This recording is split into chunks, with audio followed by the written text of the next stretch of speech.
Welcome. The topic is ratio. So today we'll discuss how we use ratio and where we use ratio. Important thing you need to understand, ratio is something what we use everywhere and a lot of places all around you. Let's say you need to find the ratio of your wealth to your friend's wealth, or you need to find the ratio of your score to your friend's score. So in all of these cases, what we use ratio. So ratio is nothing but a comparison which basically includes two values, because we can only compare the values, not the quality. So remember one thing, ratio is only defined for the quantifiable things. If I'm say I'm a very good guy and you're also a good guy, so I cannot make a ratio of very good to good, because these are basically qualitative.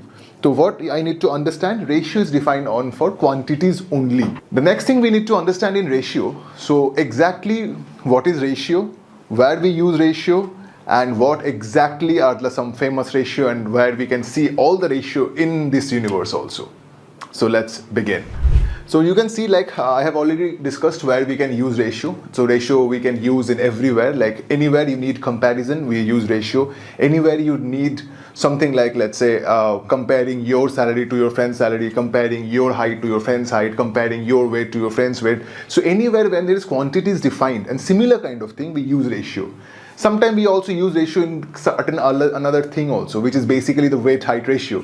Because weight-height ratio is something which is not the exactly ratio, but we are basically using weight and height for a particular thing. So that is kind of an exception in case of the general concept of ratio. Now let's talk about something which is a very important ratio. We all know the ratio is known as golden ratio. You can read this about in Angels and Demons. You can read this golden ratio in basically Da Vinci Code. So in all of the books also you can read this kind of ratio, and it's actually everywhere. Think about your hand, the ratio of this length to this length in your hand, this length to this length, this is the golden ratio. Think about a butterfly. A butterfly's wings are basically also in the golden ratio. Think about an egg.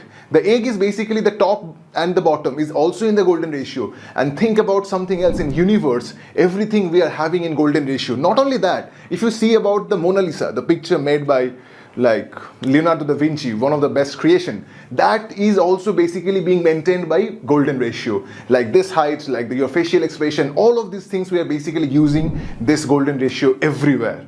So this is where we can use ratio, and this is one of the most famous ratio, and the ratio is around 1.618. So if you see about a butterfly, so you can understand the ratio of this one is basically section A. So you can see this portion is basically portion B, and this portion is basically around portion A, and this portion I can say that this is, if I write A by B, so this is also given you 1.618, and this is one of the magical ratio we can have, which is we known as golden ratio. So this is one of the most utility part in a very famous ratio, which is golden ratio. Now we will talk about what is ratio, the definition of ratio, and how we define ratio. So think about the definition. The definition of ratio is basically something is the comparison what I have already told you. So how we define ratio, let's say A quantity, let's say A is height. So A's height is basically 20 centimeter. And let's say B's height. So B's height is how much? That is, let's say 10 centimeter. So what is the ratio? Ratio of A to B is basically 20 upon 10, which is also same as 2 upon 1. So this is one simple example of ratio, how we can use ratio. So this ratio of A upon B is also can be written as A is to B. So this is also about the ratio. So the ratio we can write as A upon B, we can write as A is to B also. So one thing you need to understand, this B quantity cannot be 0. If the B quantity is basically becoming 0, the problem we majorly face, this will become undefined. So please understand, this quantity, you should not make it 0. Am I clear? So this is the definition of ratio when we compare. So ratio of AB is basically A to B, or I can write this is A is to B. So this is to is basically the sign of ratio. Now we come to the properties. Now think about the properties of ratio. So ratio, if I write let's say 1 upon 2 or 1 is to 2, this is same as 2 is to 4. And I have already said 1 is to 2 can also be written as 1 upon 2. So this 1 is to 2 is also same as 2 is to 4. So these are basically the same ratio. And remember one thing, generally we always use the ratio in the simplest form. In the simplest natural number form. So if the ratio is given 2 is to 4, I can write it as 1 is to 2. And similarly from this we can define this thing also, A upon B. Now if I say A upon B, say A upon B is basically same as Ka upon Kb. So I can multiply same thing if K not equals to 0. If K is 0, because this thing will be undefined. So that's why K has to be not equal to 0, but you multiply with anything, the values won't change. Similarly, the same example, let's say 3 by 5, I'm multiplying, it's 3 into 2 by 5 into 2. So you can see there is no change in the values. Similarly in division also. So if A upon B is same as A divided by K upon B divided by K. When I have the division, the change of value is none. So I can write again the same thing. Let's say 4 upon 6 is nothing but 4 divided by 2 upon 6 divided by 2, which is 2 upon 3. So this thing you can see, like that is basically for the ratio. So this is 2 upon 3. So this is basically the properties of ratio. The next thing we can have, that is A upon B equals to this thing. So what is A upon B equals to D? So this is called a constant thing. So I can say if I have A upon B equals to D, let's say if I say A up, then I can say also A equals to BD. Please understand this. And next is A is to B is same as C is to D. What does it mean? It means A upon B is same as C upon D. So we can say AB and CD are proportional. So if I say AB and CD are proportional, that means A is to B is same as C is to D. This is just the basic of ratio. So let's say if I say 1 is to 2 is same as 2 is to 4, I can write it like 1 is to 2, like 1 is to 2 is same as 2 is to 4. Am I clear? Now if I can write like X is to Y is same as 1 is to 2. So from this thing I can write X upon Y is nothing but 1 upon 2. So this is about the ratio. This is about like the X, Y and 1, 2 are proportional. So from ratio we define also proportional. I hope you have understood this. The next thing we are going to discuss about the comparison of ratio. Like how we can compare ratio. Important thing, let's say you have too many fractions or too many ratios. How you compare these fractions or these ratios? Because ratios, if you have this kind of division form, it becomes a fraction. You understand? Because half is basically nothing but a fraction. So the next thing we will understand how we compare these things. So comparison of ratio. So first let's think about this. If I need to compare these numbers 3, 4, 5, 6, 7, 8, 9, 10. So think about an easier number first. Think about a number which is 2 upon 3 and let's say 4 upon 7. How we compare these numbers? So if we have 2 upon 3 and 4 upon 7, how we can compare these two numbers? Let's think about it. The first thing you need to understand, the very common method is basically called cross multiplication method. You just multiply like this. So 7 into 2 is basically how much? 14, and 3 into 4 is basically 12. Now as because 14 is more than 12, I can say 2 by 3 is more than 4 upon 7. Think about it, you just need to make the numerator. So the numerator is basically 2 and the denominator is 7. So I'm multiplying the numerator of the first one with the denominator of the second one. So 2 into 7, that gives you 14. So I'm writing it down also. 2 into 7, what is it? It's giving you 14. And 3 into 4 is basically giving you 12. So if I am comparing 14 and 12, so 14 has to be more than 12, right? If 14 is more than 12, so I can safely say 2 by 3 is more than 4 by 7. So this is one way we can understand the comparison, right? The second way, we can also do it by LCM method, right? Now in case of LCM method, it's the same thing. We just need to find the LCM of the denominators. So what is the LCM of denominators? That is 3, 7. The LCM is 21. So it's 2 by 3. I have to make the denominator 21. What I need to make? The denominator in 21. So if I am making the denominator 21, so I have to multiply into 7 with these two things. So it will become 14 upon 21. So I can say 2 upon 3 is nothing but 14 upon 21. Similarly, do about 4 by 7. Now I know I have to make it 21 because 21 is the LCM. Now what I need to do, I just multiply with 3 in numerator as well as denominator. So this becomes 12 upon 21. Now compare between these two things. 14 by 21 is more than 12 upon 21. So hence 2 by 3 is more than 4 upon 7. So this is the generic method, but we are not going to learn this method. I'm just giving you this method, just is the basic, like how we generally compare ratio. Now think about it, like if it has like 5 kind of ratios or 7 ratios, how we can deal with that? We cannot make LCM with everything. And this thing only, this cross multiplication only happens for 2 quantity. If there is 2 quantity, then we can only use this cross multiplication. But think about for 5 quantities. You need to make it for first 2, the next 2, the next 2. So this is a very hectic process. So we are not going to do that. Now what we can do, let's see now. Now if it is a comparison of ratio, let's think about these numbers. 3, 4, 5, 6, 7, 8, 9, 10. Right? Now in case of 3, 4, 5, 6, 7, 8, 9, 10, the first few things you need to understand. So these numbers have a particular pattern, right? And what is this pattern? You can see the difference of these numbers, like denominator and numerator is same. What is 4 minus 3? 1. What is 6 minus 5? 1. What is 8 minus 7? 1. What is 10 minus 9? 1. So in every case, the denominator is 1 more than the numerator. So the difference is 1. So I can say the difference is same, and all of these things are proper fraction. What do you mean by proper fraction? If a by b is less than 1 and more than 0, we can call it as a proper fraction. So all of these things are nothing but a proper fraction. So remember, in this case, the number which looks the bigger is actually has the highest value. So 9 by 10 looks bigger, right? And 3 by 4 looks the smaller, right? So the one who is basically the highest thing, that is 9 upon 10, is looks the biggest. So it is the highest value. Next one, this is the first. Next one, this is second.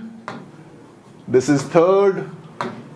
And the remaining is fourth. So I can write 9 upon 10 is more than 7 upon 8 is more than 5 upon 6 is more than 3 upon 4. Understood, I guess. So just understand this thing. If the difference is same and all of these are proper fraction, the thing which looks bigger, that is the highest number. The things which look smaller, that is the smallest number.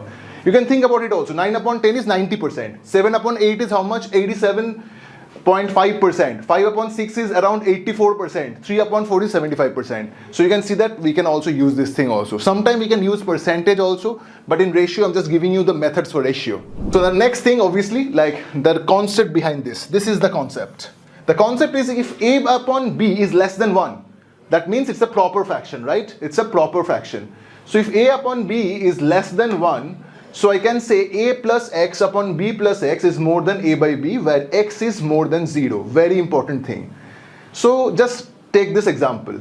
So like just take these two things, 7, 8 and 9 upon 10.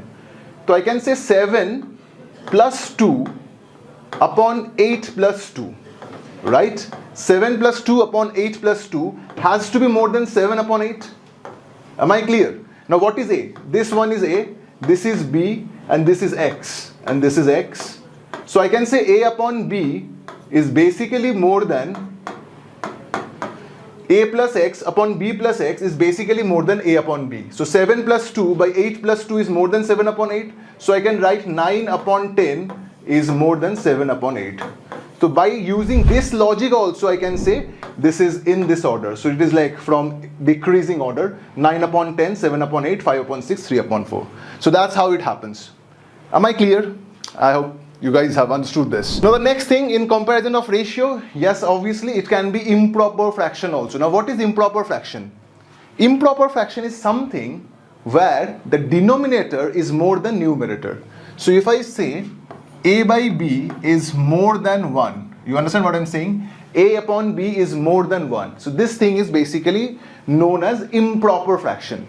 Now in case of improper fraction, now think about these numbers. Just the same kind of numbers, like the difference is how much? 7 minus 5 is 2, 11 minus 9 is 2. So in every case, the difference between numerator and denominator is same. So you just need to check whether the difference is same or not. Now in this case, the reverse will happen. What will happen? The number which looks smaller has basically the highest value. So here 5 by 3, 5 upon 3 looks the smallest, right? It looks smallest. So it has the highest value. So I can write 5 upon 3 is the highest. So what next? Next looks smaller is 7 upon 5. So 7 upon 5 is the next highest. What's next? Is 11 upon 9. And what's next? That is 13 upon 11. So I've arranged already in basically which order? Descending order. So I hope you have understood. So in case of if it is proper fraction, the highest looking thing has the highest value. In case of improper fraction, the smaller thing has the highest value. The smaller looking thing has the highest value. Am I clear? Now what is the logic behind it? Let's check it. Now the logic behind is this: if a upon b is more than 1, what? If a upon b is more than 1, then a plus x upon b plus x is less than a upon b. Now in case of improper fraction, now I'm checking the same thing. Let's think about a is basically 7 and b is basically 5, and let's say x is basically 4. Just think about this. Now I can write 7 plus 4 upon 5 plus 4 is basically less than 7 upon 5. By this same formula, a plus x upon b plus x is less than a upon b. So I can write 11 upon 9 is less than 7 upon 5. So hence you have understood one thing very clearly. So what I have written in the previous slide, you can see, so this 7 upon 5 is actually more than 11 upon 9. So hence it has been concluded. Now next, think about some numbers which doesn't have this kind of a common property like this, where the difference is same, which doesn't follow in this kind of thing, like any arbitrary number. I'll give you one example. If you think about this kind of numbers, how you can grade it? How you can think about which one is highest, which one is lowest, or how you can arrange it either increasing order or decreasing order. It looks difficult because if you want to think about, you just want to do like what, the LCM method or the cross multiplication method, you understand how much you need to calculate. If you want to calculate cross multiplication also, you have to calculate 43 into 29 and 24 into 37. And similarly you need to do for the other fractions as well. So it's not that easy. So to make it easier, what we can do here, just check this. Now the first thing I'm going to say this is a very important method, and please learn it because this will help you to solve this question within 30 seconds. Trust me in this, within 30 seconds. Think about this fraction. You can see all of these fractions. So just make a change. This is 29 upon 34. So you can see all these are proper fractions, but they have nothing in common. The difference is not same in everywhere. So if you want to solve it, if you want to understand it in increasing order or decreasing order, or if you want to find the highest number or the least number, how can you do that? Because if you just want to do the cross multiplication method like this or this, it's a very difficult thing, because 43 to 29 will take at least another 30 seconds, 35 seconds just to multiply this two things only. And the remaining two we can add on like in numerous time, you understand me. So for this thing, I'm giving you a method which makes this thing happen in a very shorter amount of time, very short, even in less than 30 seconds if you practice. So think about this method and see it. So first thing we're going to do, we do numerator upon denominator minus numerator. This is the first thing we are going to use. What? Numerator upon denominator minus numerator. Right? Clear? So what is numerator in the first case? 29. So 29 upon 34 minus 29. I'm just writing every step so that you understand what is happening. Next is 37, 43 minus 37. Next is 13, 17 minus 13. Next is 11, 14 minus 11. So I have done numerator upon denominator minus numerator for all the cases. So now how much it is? 29 upon 5. How much it is? 37 upon 6. How much it is? 13 upon 4. How much it is? 11 upon 3. Now think about it, it becomes so easy to calculate now. What is 29 upon 5? That is 5.8 exactly. What is 37 upon 6? That is 6.16. What is 13 upon 4? That is 3. That is 3.25. What is 11 upon 3? That is 3.67. So these are the numbers I've already got. Now think about it, which one is the highest? 6.16 is the highest. So this is the first number. This is the highest number. Next is 5.8, second highest. Next is third highest, which is 3.67. So this is third. Next is fourth highest is 3.25. So this has to be fourth. So I can arrange it accordingly. It's that simple. It's that simple. So think about it. So let's start writing down the same thing. So it is basically 29. First is I'm coming with 37 is the highest number, 37 upon 43. The second highest is 29 upon 34. The next is 13 upon 17. And the next is 11 upon 14. Now it's easy, right? It's that easy. So you can do it in 30 seconds and you can get the answer, exact answer. So just use this method. So the next thing I'm going to use the same thing for a number which is not proper fractions, right? Now think about this kind of fraction. think about this fraction, which is 34 upon 29. All these are improper fractions. We need to arrange this, right? Either in increasing or decreasing order. So now we are going to use the same thing. I'm not changing the formula for every question. I'm just using the same thing. Just use the different approach, right? But the formula has to be same. That is numerator upon denominator minus numerator. Now here you can say denominator is less than numerator, so it has to have a minus thing in front of it. So I can write 34 upon 29 minus 34. Next is 43 upon 37 minus 43. Next is 17 upon 13 minus 17. Next is 14 upon 11 minus 14. So think about it. All these numbers, I've written it down. So this is negative, right? So I can write the same thing as minus, because this is minus 5. So minus goes out. So it's minus 34 upon 5. Next one is minus 43 upon 6.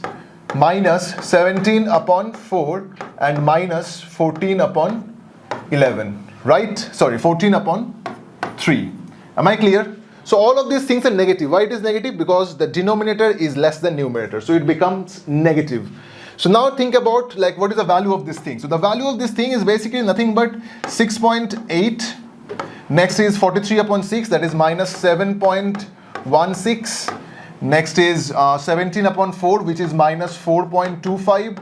And next is 14 upon 3, which is minus 4.67. Approximately 14 upon 3 is like, yes, minus 4.67. Now what is the highest number? Because you know about a negative number, the smaller the number is, the highest has its value. You understand me? The smaller the number in case of negative. So what is the smallest in negative? Like the smallest denomination in negative is 4.25. So minus 4.25 has the highest value. So I can say this is like the first number in case of when we are arranging it in decreasing order. So this is the highest number, this is the first. Next is this one, this is second. Next is this one, this is third. And next is minus 7.16, this is fourth. So I can arrange it accordingly. So how I can arrange it? So I can write it down in descending order, which is basically just the first number is 17 upon 13. The next number is 14 upon 11. The next number is that is 34 upon 29, and the next number is 43 upon 37. So I have written all the numbers exactly in the descending order. So this is basically the descending order. Am I clear, guys? I hope you have understood what I'm basically trying to do. I'm trying to use this method to solve all of these things in a very, very shorter method. And trust me, all of these things will take less than 30 seconds. Less than 30 seconds. So now we need to have a question where we need to use both of these things, right? Both. Like some can be like in increasing order, some can be in decreasing order. And we need to use both of these things together. Especially like some of the numbers can be proper fraction, some numbers can be improper fraction. And if we have all of these things together, then what we can do? So let's check the next slide. Now think about it. We have total 5 numbers. So out of this, these 2 proper fractions, this is improper, this is proper, this is again improper. So one thing I can say, improper fraction is more than 1. So improper is more than 1. A upon B is more than 1. That is improper. And the proper fraction A upon B is less than 1. So I can say the improper fractions have to be more than the proper fractions. Obviously, the improper fractions have to be more than the proper fractions. So if I need to arrange it in descending order, just divide it in 2 parts. First write down all the improper fractions, next write down the proper fractions. So if I'm writing the improper fractions, this is 19 upon 15 and 27 upon 22. And now I'm writing the proper fractions, which is 27 upon 32, 11 upon 14 and 17 upon 21. So these 3 are basically, all of these 3 things are proper and these 2 are improper fractions. Now think about it. We have to do this thing, arrange these 2 independently. We have to arrange these 3 independently. Then we can write down in the same order because the improper fractions have to be more than the proper fractions. Now if I arrange these 2 things, So what is like, I have to do the same thing, numerator upon denominator minus numerator. So in this case, this is 19 upon minus 4. I'm writing it directly now. 19 upon minus 4. Next is 27 upon minus 5. Why I'm writing directly? Because I have already used the same technique in the previous one. Next is, it is 27 upon 5, 11 upon 3, and 17 upon 4. So I write down all these numbers directly. Now if it is 19 upon 4, you can see one thing clearly here. This is basically minus 19 upon 4 is nothing but minus, which is 4.75. The value of this is minus 5.4. So hence I can have minus 4.75 minus 5.4. Next we have the same thing here, which is 5.4. Next is 3.67. And next is 4.25. Now I have told you we need to arrange this separately. Remember, seeing negative, do not think like these things are smaller than this. So we are arranging the improper fractions separately and the proper fractions separately, and we know improper has to be more than the proper. So first I'm arranging the improper fractions. So which one is more? From this thing I can say minus 4.75 is more, so 19 upon 15 is the highest number. Next will be 27 upon 5, 27 upon 22. Because minus 5.4 is a smaller number than minus 4.75. So it is 27 upon 22. The next few things what we can add here, now arrange these three things. So what is the highest number? That is 27, 5.4 is the highest. So the highest number is 27 upon 32 here. And next is 4.25. So in case of 4.25, this number is nothing but 27, that is 17 upon 4. So I have write down 17 upon 4. And the next is 11 upon 3, obviously. So I can arrange this like this way. This is basically in the order, and I'm using the same order here also. So I can say 19 upon 15 is more than 27 upon 22, is more than all the proper fractions. And what is the highest of the proper fraction? It is 27 upon 32. Next is 17 upon 4, and next is 11 upon 3. So this is how we can arrange things. So you understand, in case of a mixed fractions, where you have a proper fractions, you have improper fractions, all these kind of fractions together. First you need to separate it in proper fractions and improper fractions, arrange improper fractions differently, arrange proper fractions differently, then use the improper fractions first because they have the highest value. They have the higher value than the proper fractions. Write down the improper fractions, then write down the arrangement of the proper fractions. And that's how you have got the exact arrangement in decreasing order in case of arranging proper and improper fractions. I hope you understood this. This is basically this comparison. This is all about our first video. And next we will come with the second part of ratio. I hope you guys liked it.